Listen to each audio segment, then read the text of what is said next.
Everyone, Radhe Radhe आप सभी को। तो यहाँ आप देख ही रहे हैं मेरा छोटा बेबी मस्ती कर रहा है। थोड़ी सी इसकी मस्ती हम भी एंजॉय करते हैं। ये चल रहा है अभी हमारे यहाँ तो।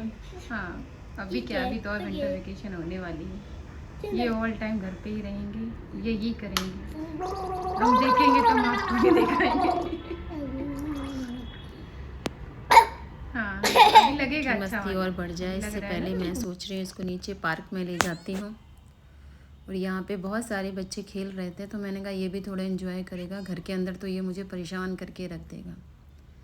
अच्छा है, बच्चों का थोड़ा एक्टिविटी होना भी ज़रूरी है।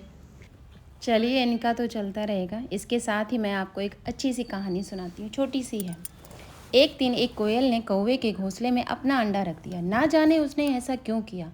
कौवे ने सोचा कि अंडा उसी का है। वह अंडे को सेने लगी। वह बड़ी उत्सुकता से उस दिन की प्रतीक्षा कर रही थी जब उस अंडे से उसका एक बच्चा प्यारा सा बच्चा बाहर निकलेगा। एक दिन प्रातः सुहावने समय में अंडे ने ढकढक की आवाज़ हुई। वह दुबला सा था, काला बच्चा बाहर आ गया। कौवे ने उसके पंखों से सहलाया, उसे खाना खिलाया। वह प्रतिदिन बच्चे के लिए बढ़िया से बढ़िया भोजन लाती थी, पर बच्चा अभी भी छोटा ही था। उसके पंख भी नहीं निकले थे, इसलिए वह स्वयं अपने लिए खाना नहीं ढूंढ सकता था। छोटी कोयल बहुत प्रसन्न थी। कौवे को अपनी माँ समझकर वह उसके सामने अपनी खुशी प्रकट करने के लिए कूदता।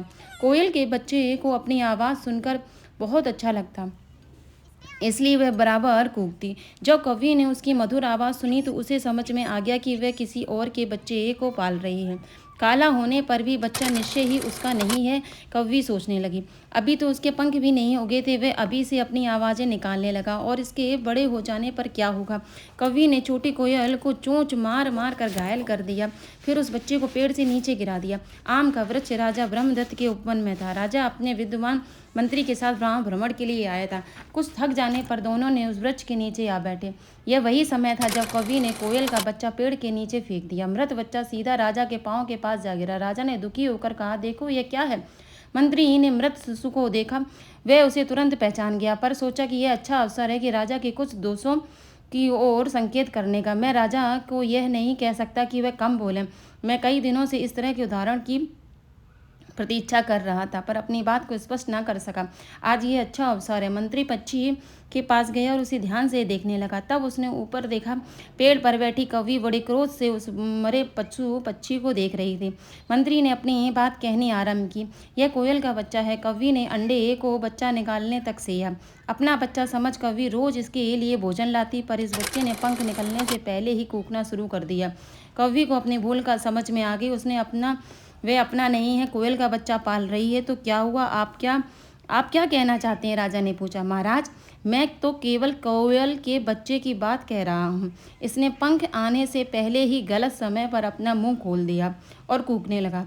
इसने अपनी मृत्यु को स्वयं ही दावत दी है। चुप रहता, उड़ने लगता, फिर बोलता तो बच जाता। राजा सोचने की मुद्रा में बैठ रहा था। मंत्री समझ गया कि राजा बात की गहराई तक पहुंच गया है। बात को समझाने में वह सफल रहा। तभी राजा कुछ बुदबुदाते हुए उठा, यह कोई भी हो, क्यों ना हो, पशु पक्षी या इंसान, किसी को भी बहुत अधिक या समय के पूर्व नहीं बोलना चाहिए। मंत्री मुस्कुरा रहा था। इससे आपको भी कुछ सीख हुई होगी। चलिए, अब मैं चलती हूँ, चाय बनाऊँगी। उससे पहले देखती हूँ कि क्या करना है। बथुआ रखा है शायद, तो इस बथुए का ही कुछ करती हूँ मैं। तिकड़म कुछ ना कुछ करूँगी। उससे पहले चाय पीऊँगी। आप लोग भी चाय पीजिए। राधे राधे आप सभी को। Good evening. Bye bye. Bye bye.